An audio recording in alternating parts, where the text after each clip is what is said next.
Pub Battles Marengo by Command Post Games. We start with a surprise breakout of the Austrians. Turn 0. This is disastrous. The Austrian artillery opens up and forces Victor's corps back, which falls into Lanne's corps and pushes everyone back. The artillery has caused 5 spent units to emerge. This is devastating.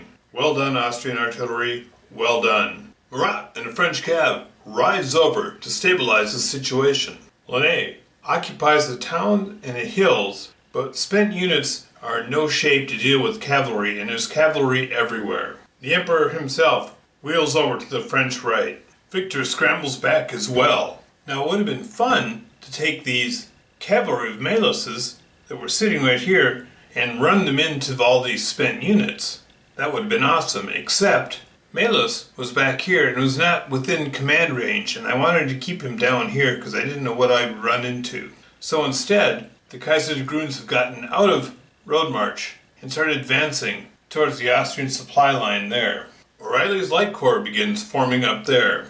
I haven't sent their bags with them. I thought that would be too risky. I like to think that when you have a corps moving without its bags, with no supply, that's what I call a flying wing, or flying corps, which means that it's out on its own, and it's usually better troops because they have to last longer because there's no way they can recover. And of course, Jagers and Grenzers were light troops, and more was expected of them. Ott's wing moves forward. Ott's artillery opens up on the French line, to no effect. Victor forms a defensive line on the hill. O'Reilly's light troops attack. Marat's cavalry swarms in to stabilize the position. Melis boldly moves forward. Bonaparte moves to block the drive to the Austrian supply line.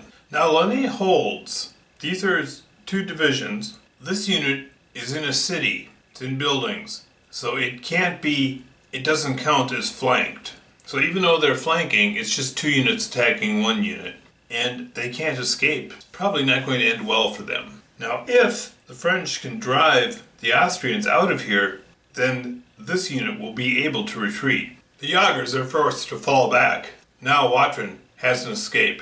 And here, an example of epic Gallic elan.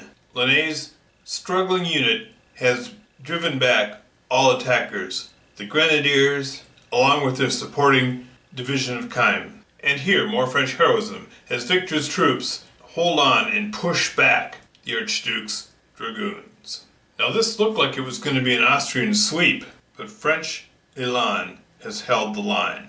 Ott's artillery drives back the French detachments on their left. Victor's troops become aggressive and attack the Austrians in the center. Marat's cuirassiers attack the Austrian dragoons. More cavalry!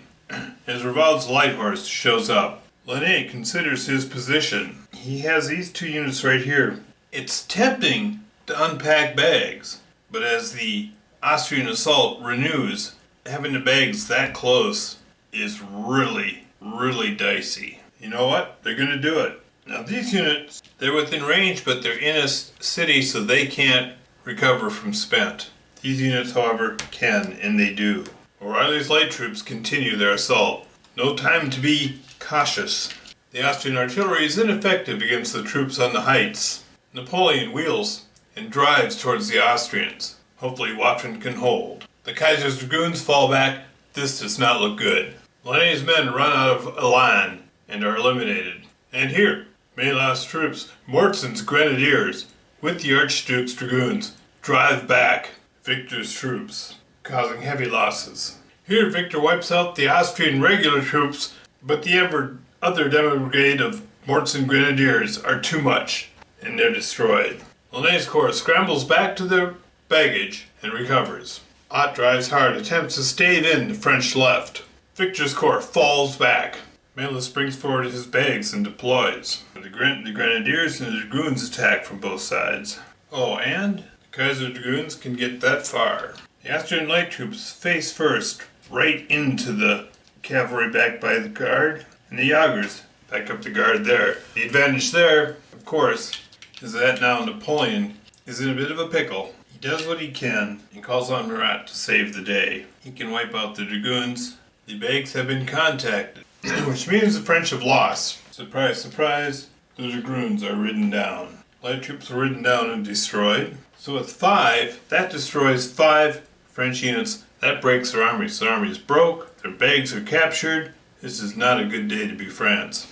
An incredible Austrian victory. The Austrians are able to break out. Good game.